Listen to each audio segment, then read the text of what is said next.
परिचय। नमस्कार मु अमित कुमार महांती अर्क academy management study social work department विभाग मुख्य हिसाब से कार्य कर आज आमर जो कार्यक्रम चली अक्टोबर 2 गांधी जयंती कार्यक्रम एमर 100 रु अधिक पिला माने भाग नहीं कार्यक्रम को सफल करने आम सर्वप्रथम आज कजलार स्लम 4 रे एक मूक अंध मूक बधिर आमर भिन्नक्षम मान जो विद्यालय अच्छी सेठारे जो सफाई कार्यक्रम सेठारे करूँ सहित आमर एक साधारण सभार आयोजन जो थे कि आमर केन्द्रापड़ा डीएसपी मैडम जोगदे मुख्य अतिथि भाव में मुख्यतः आमर जो विषय वस्तु थिला गांधीजी जो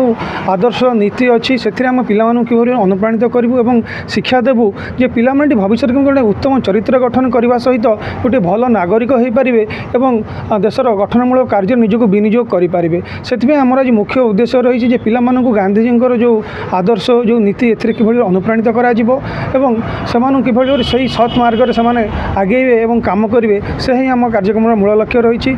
आशा करुँच जो विभिन्न विभाग बीसीए बीएसडब्ल्यू एमएसडब्ल्यू पीएमआईआर बीबीए विभिन्न विभाग छात्र छात्री मैंने जोग देती निहाती भाव में से जहाँ शिक्षक जहाँ शुणिले निहाती भाव ग्रहण करेंगे भविष्य में कम लगे आशा करुँच। धन्यवाद।